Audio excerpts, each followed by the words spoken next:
जय श्री लक्ष्मी नारायण मेरे प्यारे दोस्तों। स्वागत है आप सभी का हमारे YouTube चैनल हरिनाम धारा पर। अरे यह क्या, एक बूढ़ी माँ गुस्से में भगवान जगन्नाथ की मूर्ति घर से बाहर फेंक रही है और उसी क्षण पूरी नगर कांप उठा। मंदिर की घंटियों अपने आप बजने लगी। आकाश में काले बादल छा गए। हवा अचानक भयंकर वेग से चलने लगी। लोग अपने अपने घरों से बाहर निकल आए। कोई समझ नहीं पा रहा था कि आखिर ऐसा क्या हुआ है जिससे पूरा वातावरण अशांत हो उठा। लेकिन उस बूढ़ी माँ की आंखों में आंसू थे, क्रोध था, पीड़ा थी और एक ऐसा दर्द था जिसे शब्दों में कहना असंभव था। लेकिन आखिर एक ऐसी भक्त जो रोज भगवान जगन्नाथ के सामने दीप जलाती थी, जो हर सुबह सबसे पहले उनका नाम लेती थी, जो उन्हें अपना बेटा मानती थी, वो अपने ही प्रभु को घर से बाहर क्यों फेंकी थी। यह कहानी शुरू होती है पुरी के एक छोटे से गांव से, जहां एक बूढ़ी माँ रहती है। लोग उसे गौरी माँ कहकर बुलाते थे। उसका संसार बहुत छोटा था। एक टूटी हुई झोपड़ी, कुछ मिट्टी के बर्तन, एक पुरानी चारपाई और भगवान जगन्नाथ की छोटी सी मूर्ति। बस यही उसकी पूरी दुनिया थी। कई वर्षों पहले उसके पति का देहांत हो चुका था। फिर बीमारी ने उसके इकलौते बेटे को भी छीन लिया। उस दिन के बाद उसके जीवन में केवल अकेलापन रह गया। लेकिन जब सबने उसका साथ छोड़ दिया, तब एक नाम उसके साथ रहा, जगन्नाथ। वह अक्सर मूर्ति के सामने बैठकर बातें करती, जैसे कोई माँ अपने बेटे से करती है। कभी कहती, बेटा आज बहुत थक गई हूँ। कभी कहती, आज तेरे लिए गुड़ लाई हूँ। और कभी हंसते हुए बोलती, पहले तू खा ले, फिर मैं खाऊंगी। गांव वाले उसकी बातें सुनकर मुस्कुराते थे, लेकिन गौरी माँ को सच में लगता था कि जगन्नाथ जी उसकी बातें सुनते हैं। और शायद वो गलत भी नहीं थी। हर सुबह सूरज निकलने से पहले वो उठ जाती, कुएं से पानी लाती, झोपड़ी साफ करती, फिर बड़ी श्रद्धा से भगवान को स्नान कराती, फूल चढ़ाती, दीप जलाती और फिर भोग लगाती। उसके पास कभी अधिक नहीं रहा, लेकिन भक्ति में कभी कमी नहीं आई। अगर घर में केवल एक रोटी होती तो आधी भगवान को अर्पित करती और आधी खुद खाती। लोग कहते, माँ भगवान को रोटी की क्या जरूरत। गौरी माँ मुस्कुराकर कहती, भगवान को नहीं, मेरे बेटे को जरूरत है। और फिर हंस पड़ती। समय बीतता गया, लेकिन एक वर्ष कुछ ऐसा हुआ जिसने पूरे क्षेत्र को संकट में डाल दिया। बरसात का मौसम आया, लेकिन बादल नहीं आए। खेत सूखने लगे, तालाबों का पानी कम होने लगा। किसानों के चेहरे पर चिंता दिखाई देने लगी। पहले लोगों ने सोचा कुछ दिनों की बात होगी, लेकिन दिन हफ्तों में बदल गए और हफ्ते महीनों में। फिर भी वर्षा नहीं हुई। अब हालात खराब होने लगे। खेतों में दरारें पड़ गई, कुओं का जल घटने लगा, गांव के बच्चे भूखे सोने लगे, लोगों के घरों में अन्न कम होने लगा।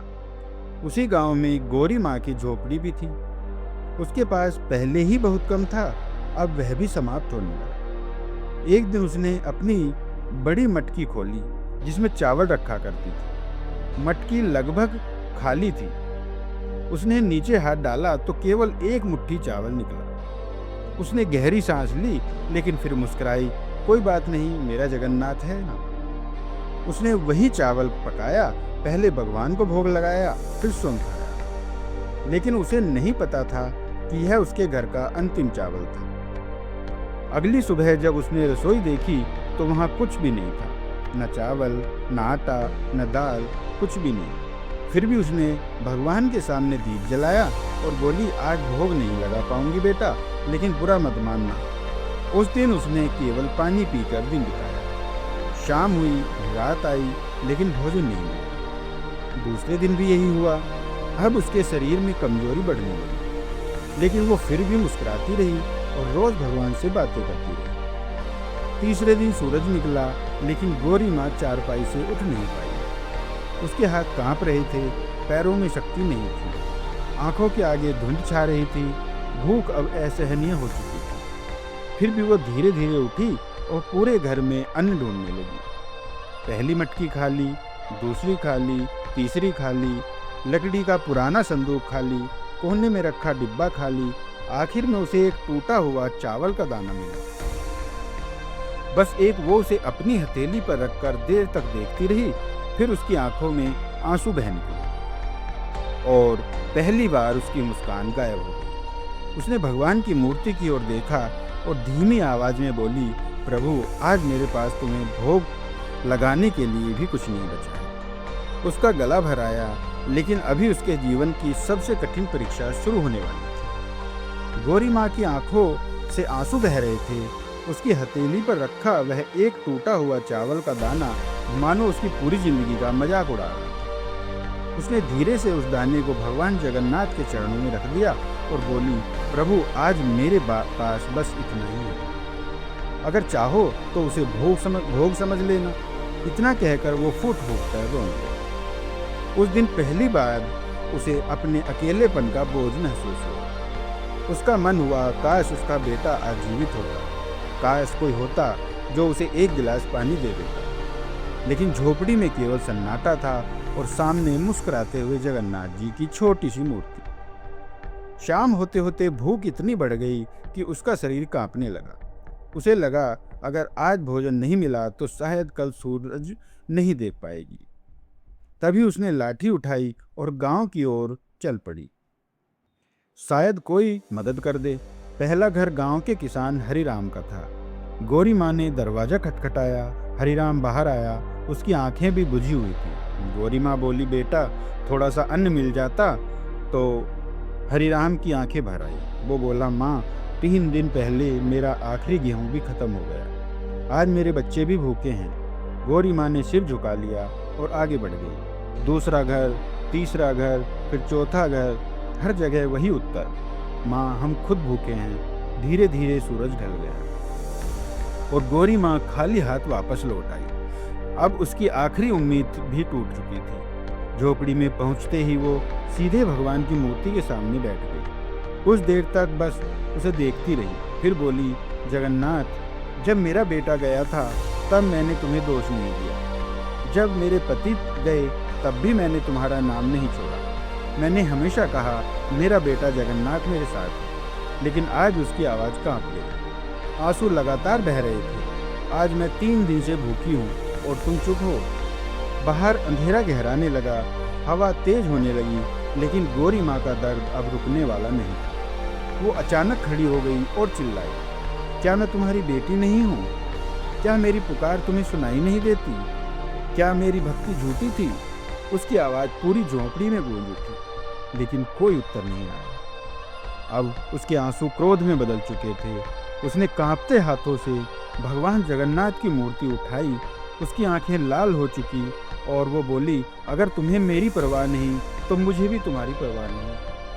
अगले ही क्षण उसने झोपड़ी का दरवाजा खोला और पूरी ताकत से मूर्ति बाहर फेंक दी। मूर्ति मिट्टी में जाकर गिर पड़ी और उसी पल आसमान में भयंकर बिजली चमकी। गर्जना हुई इतनी तेज कि पूरा गांव कांप उठा। उधर उसी समय पूरी मंदिर में एक अद्भुत घटना घटी। भगवान जगन्नाथ के सिर का मुकुट अपने आप नीचे गिर पड़ा। मंदिर की घंटियां बिना किसी के छुए बजने लगी। दीपक की लौ तेज हो गई। पुजारी घबरा गए। मुख्य पुजारी ने कभी ऐसा दृश्य नहीं देखा था। उन्होंने तुरंत आरती शुरू कर दी, लेकिन उनके मन में भय था, आखिर यह संकेत किस बात का था। उसी रात मुख्य पुजारी को एक विचित्र सपना आया। उन्होंने देखा कि चारों ओर सुनहरी रोशनी फैली हुई है और उस प्रकाश के बीच स्वयं भगवान जगन्नाथ खड़े हैं। लेकिन आज उनके चेहरे पर मुस्कान नहीं थी, उनकी आंखों में आंसू थे। पुजारी कांप उठे और बोले, प्रभु भगवान ने धीमी आवाज में कहा, मेरी माँ मुझसे नाराज है। पुजारी चौंक गए। प्रभु आपकी माँ? कौन आपकी माँ? भगवान बोले, पुरी के उस छोटे से गांव में रहने वाली गौरी माँ। आज उसने मुझे अपने घर से निकाल दिया। पुजारी स्तब्ध रह गए। लेकिन भगवान आगे बोले, उसका दोष कोई नहीं है, दोष मेरा है। मैं उसकी परीक्षा लेता रहा और उसका हृदय टूट गया। यह कहते कहते भगवान की आंखों में आंसू बहने लगे और उसी क्षण पुजारी की नींद खुल गई। उनका शरीर पसीने से भीगा हुआ था। सुबह होने का इंतजार किए बिना वो मंदिर के बाकी पुजारियों को बुलाने के लिए दौड़ पड़े, क्योंकि उन्हें महसूस हो चुका था कि पुरी में कुछ बहुत बड़ा होने वाला है। सुबह होने का इंतजार किए बिना मुख्य पुजारी मंदिर के अन्य सेवकों को लेकर उस गांव की ओर निकल पड़े। उनके मन में एक ही प्रश्न था, आखिर वह कौन सी भक्त है जिसे स्वयं जगन्नाथ जी अपनी माँ कह रहे हैं। उधर गौरी माँ की झोपड़ी के बाहर रात भर तूफान चलता रहा, लेकिन एक आश्चर्यजनक बात हुई। जिस मिट्टी में भगवान जगन्नाथ की मूर्ति पड़ी थी, उस स्थान पर बारिश की एक भी बूंद नहीं गिरी, मानो स्वयं प्रकृति अपने प्रभु की रक्षा कर रही है। सूरज निकलने लगा, गांव वाले धीरे धीरे अपने घरों से बाहर आने लगे। तभी किसी की नज़र उस झोपड़ी पर पड़ी और वह चौंक उठा। अरे यहाँ देखो, कुछ ही देर में लोगों की भीड़ इकट्ठा हो गई। सभी देख रहे थे कि मूर्ति के आसपास की मिट्टी सूखी थी, जबकि बाकी पूरा क्षेत्र बारिश से भीग चुका था। लोगों को कुछ समझ नहीं आ रहा था। उसी समय मुख्य पुजारी भी वहां पहुंच गए। उन्होंने झोपड़ी के भीतर देखा तो गौरी माँ बेहोश पड़ी थी। चेहरा पीला पड़ चुका था, सांसें बहुत धीमी थी। यह दृश्य देखकर मुख्य पुजारी की आंखें भर आई। उन्होंने धीरे से कहा, यही है भगवान की माँ। इतना सुनते ही सभी लोग स्तब्ध रह गए। तभी अचानक मिट्टी में पड़ी मूर्ति से सुनहरी रोशनी निकलने लगी। पहले हल्की, फिर और तेज, और फिर इतनी तेज कि किसी की आंखें खुली नहीं रह पा रही थी। पूरा गांव उस प्रकाश में नहा गया। हवा रुक गई, पक्षियों की आवाजें थम गई और समय जैसे ठहर गया। तभी उस प्रकाश के बीच एक छोटा सा बालक दिखाई दिया। श्याम वर्ण, घुंघराले बाल, बड़ी बड़ी आंखें और चेहरे पर अद्भुत मुस्कान। उसे देखते ही मुख्य पुजारी के हाथ अपने आप जुड़ गए। वो समझ चुके थे यह कोई साधारण बालक नहीं, स्वयं जगन्नाथ जी है। बालक धीरे धीरे गौरी माँ के पास पहुंचा और उसके सिर पर हाथ रखकर बोला, माँ उठो, उठो माँ। उस स्पर्श के साथ ही गौरी माँ की बंद आंखें खुलने लगी। उसने धीरे धीरे सामने देखा और उस बालक को देखकर चौंक गई। बालक मुस्कुराया और बोला, माँ मुझसे नाराज हो? गौरी माँ की आंखों से आंसू बह निकले। उसका दिल भर आया। वह कांपती आवाज में बोली, कौन हो बेटा? बालक मुस्कुराया, जिसे तुम रोज खाना खिलाती थी, जिसे तुम रोज डांटती थी, जिसे तुम अपना बेटा कहती थी।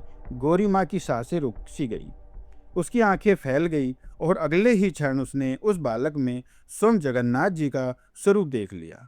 वह रोते हुए इनके चरणों में गिर पड़ी। प्रभु, मुझे क्षमा कर दीजिए, मैंने आपको घर से बाहर फेंक दिया। पूरा गांव रो रहा था, पुजारी रो रहे थे, लेकिन भगवान मुस्कुरा रहे थे। उन्होंने गौरी माँ को उठाया और बोले, माँ, बेटे की माँ से नाराज नहीं होते। माँ बेटे अपनी माँ से नाराज नहीं होते। यह सुनते ही गौरी माँ और जोर से रो पड़ी। फिर उसने पूछा, लेकिन प्रभु, मैं 3 दिन भूखी रही, आपने मेरी सुनवाई क्यों नहीं की? यह सुनकर भगवान की आंखों में भी नमी हो गई। उन्होंने धीरे से कहा, माँ, तुम 3 दिन भूखी थी तो मैं भी 3 दिन से भूखा था। पूरा वातावरण मौन हो गया। भगवान आगे बोले, जिस दिन तुमने भोजन नहीं किया उस दिन मैंने भी भोग स्वीकार नहीं किया। जिस दिन तुम रोए उस दिन मैं भी रोया, और जिस दिन तुमने मुझे घर से बाहर निकाला उस दिन मेरा हृदय भी टूट गया। गौरी माँ फूट फूट कर रोने लगी। उसे समझ आ गया कि भगवान कभी उससे दूर नहीं थे, वो हर पल उसके साथ थे, बस उसकी परीक्षा चल रही थी। तभी भगवान ने उसका हाथ पकड़ा और झोपड़ी के अंदर ले गए।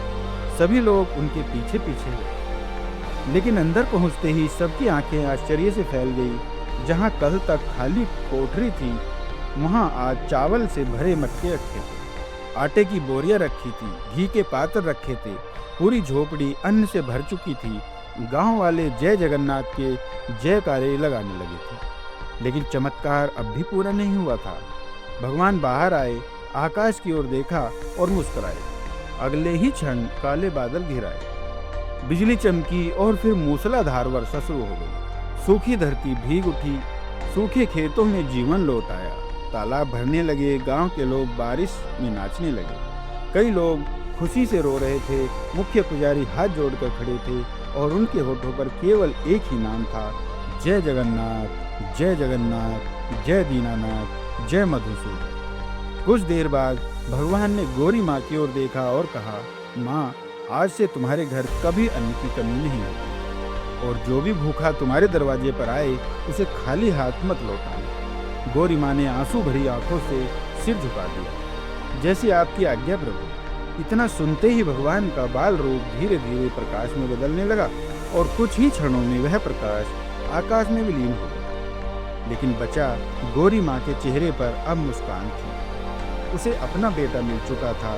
कहते हैं उस दिन के बाद गौरी माँ के घर से कभी अन्न समाप्त नहीं हुआ और जो भी भूखा उसके द्वार पर आया उसे भोजन अवश्य मिला, क्योंकि गौरी माँ जान चुकी थी कि भूखे को भोजन कराना ही जगन्नाथ की सबसे बड़ी सेवा है।